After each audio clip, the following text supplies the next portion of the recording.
In this video, I'm going to show you step by step how I made these 3 different bass sounds from scratch, starting with this deep house bass that sounds like that.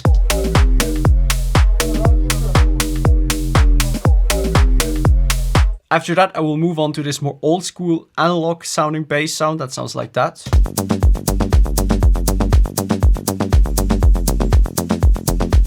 And last but not least, my favorite bass of this video, the Gnarly Bass.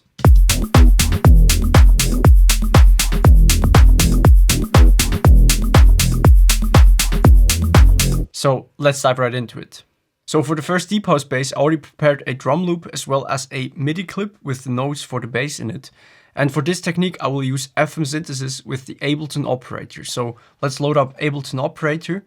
Now, how FM synthesis works is that you have an oscillator and then you have another oscillator, and this oscillator, so the oscillator B in this instance, modulates the frequency of oscillator A. So let's actually just start to increase the level of oscillator B now a little bit. Let's now also put this on chorus 2, so it's just 1 octave above. Let's just adjust the envelope a little bit.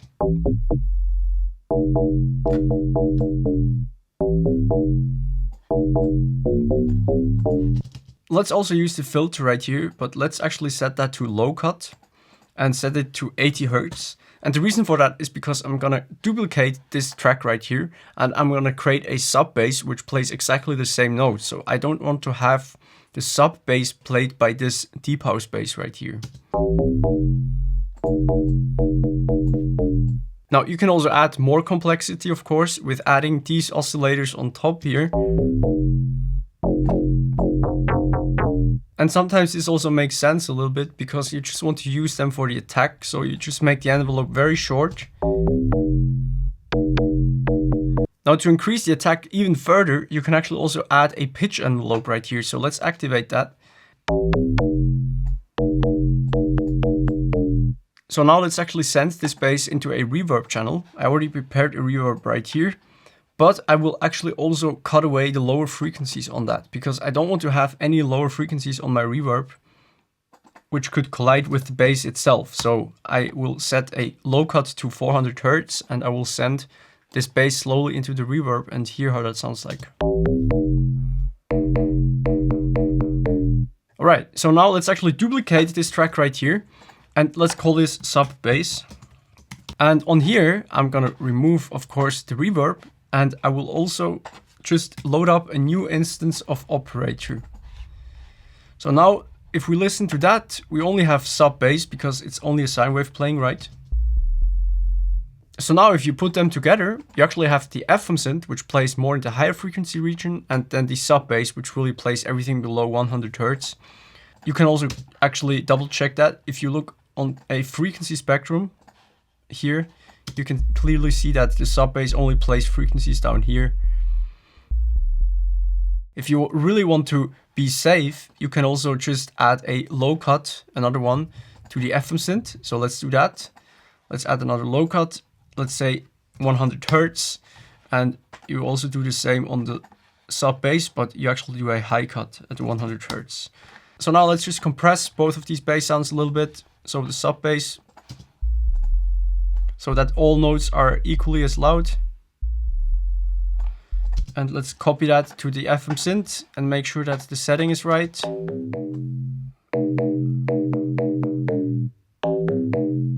And let's also group these bass sounds together and let's put a glue compressor on that. Now the very last thing is I want to add some kind of sidechain compression from the kick drum to the whole bass group. So for that, you could either work with the compressor and use the kick drum as the sidechain input, but I like to work with the LFO tool and it's just much easier to use that.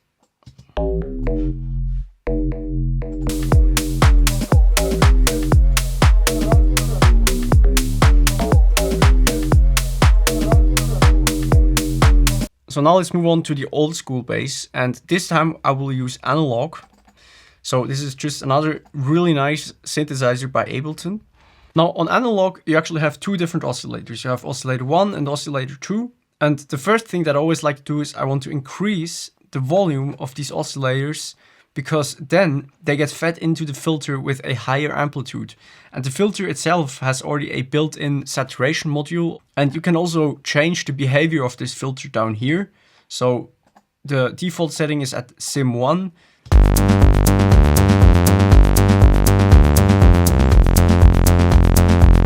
So now let's actually change the envelope of the filter a little bit.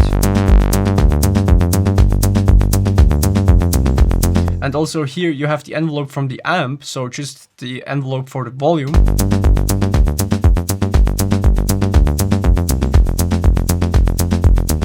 Let's also add some resonance to the filter.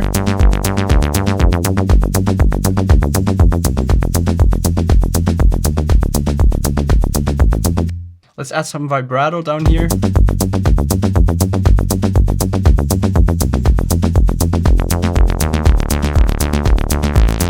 Let's actually also set a low cut to this whole thing because it already has a little bit too much like muddy low frequencies.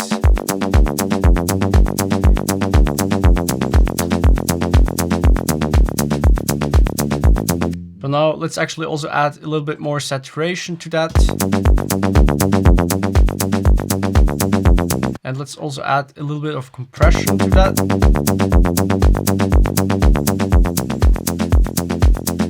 Now for the sub bass, I use operator again. And this time I will also increase oscillator B a little bit because this will also again add this kind of like FM synth bass, which also just enhances the sub bass a little bit and gives a bit more overtones to it.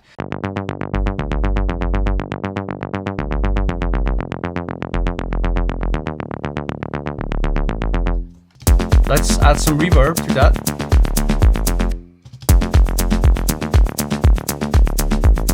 Let's also add a little bit of sidechain compression.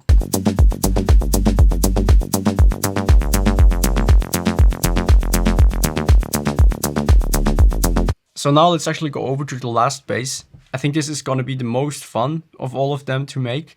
And for that I will actually use Serum. So I already prepared this MIDI clip with the notes. And let's load up Serum to that. So this is how the drum loop sounds like. Now all of these drums that you can hear on this video, including also the drums for the deep house bass and the old school bass, I made all of these samples by myself, including also these loops right here. And they're all in the sample pack Organic House and Downtempo Volume 1 that I just released a few weeks ago. And if you want to grab it, make sure to use that code in the description to get 20% off. So check that out. And now let's actually load up Serum to that. So here we have an empty instance of Serum. That's just a default patch. Now in Serum, you basically have two different oscillators. You have oscillator A and oscillator B. And you also have a sub oscillator and a noise oscillator. But for this purpose, I'm just going to use oscillator A and oscillator B. So this is how it sounds like now. Now let's actually activate unison mode. So this basically duplicates the oscillator, also pans them hard left and right and detunes them slightly. Now I want to alter it a little bit by using this warp mode down here. So for that purpose, if you actually click on that, you can choose many of these different warp modes. So one of my favorite is actually mirror. It basically just mirrors the whole waveform. And if you listen to that, how that sounds like, it just gives this kind of like phasing sound that I really like. So let's actually automate that with a LFO.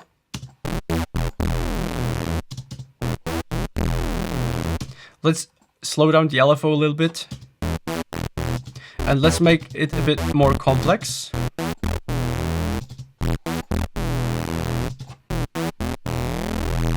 Let's also add another oscillator and also do the same to that. So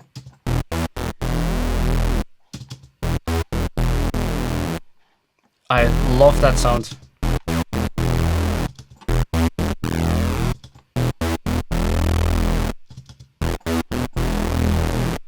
Alright, so now let's actually activate the filter, and I'm gonna use a band pass filter. Let's also activate oscillator B on the filter. Oh, I love that sound. So let's use LFO1 again.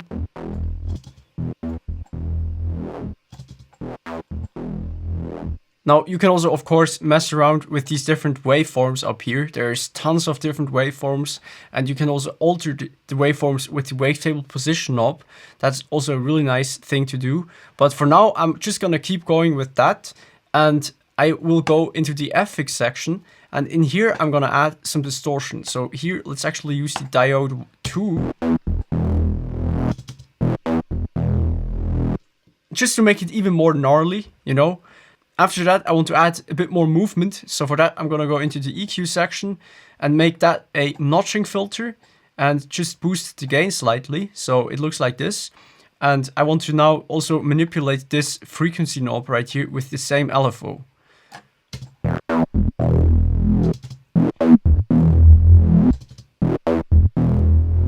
Now you can also even add another filter. So for that, I'm gonna use this filter right here.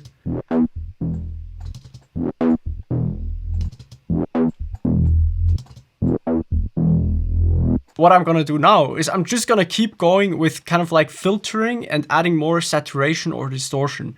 And you can do that like multiple times, and it will create more complexity and also create more overtones and just make it even fatter.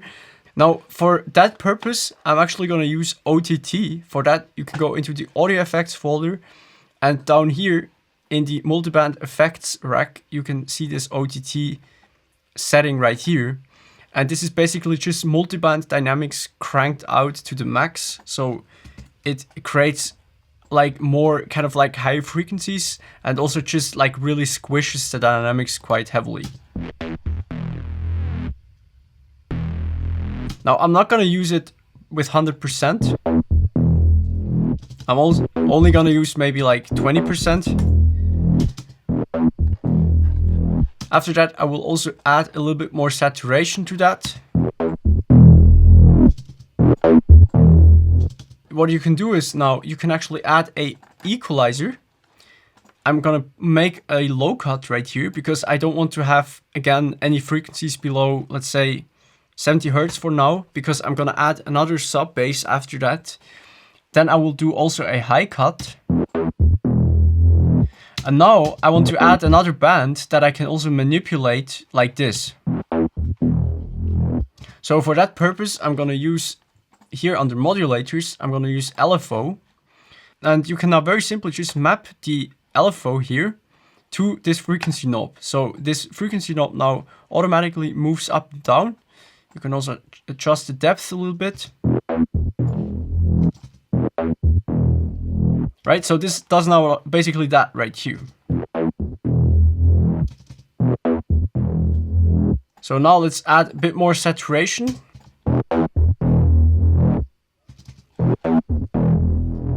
And let's copy and paste this section right here again after that. Let's also change the rate a little bit for this.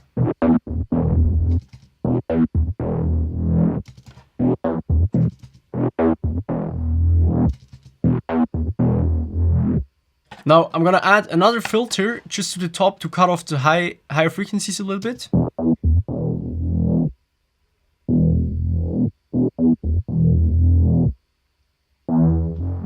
Alright, so now let's actually duplicate this whole thing right here. And I'm gonna delete all the plugins on there, and I'm just gonna add operators to that, just for my sub bass basically. So for that, I have to make sure that I also don't have any lower frequencies on my serum bass. So I'm gonna add a 80 Hertz low cut for that. Maybe let's put it to 70. And let's play it together with the operator.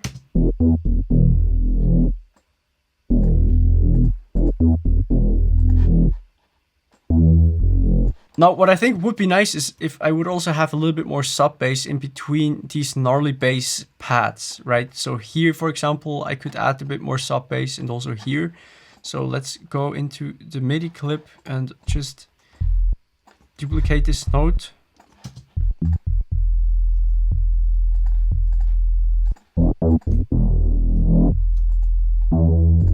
All right, so now let's actually group these both together into a new group. And on here, I will do now, again, a little bit of compression. So let's add a compressor to that. And also, of course, a little bit of sidechain compression. Now, I'm actually going to do that on the sub bass first, because the sub bass is going to interfere more with the kick drum than the gnarly bass.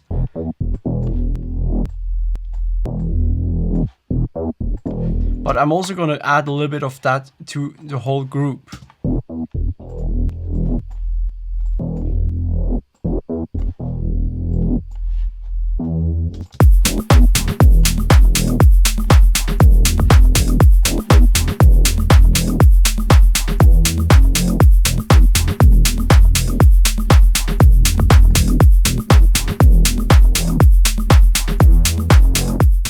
Alright, so I think this is as gnarly as it gets. Thank you so much for watching.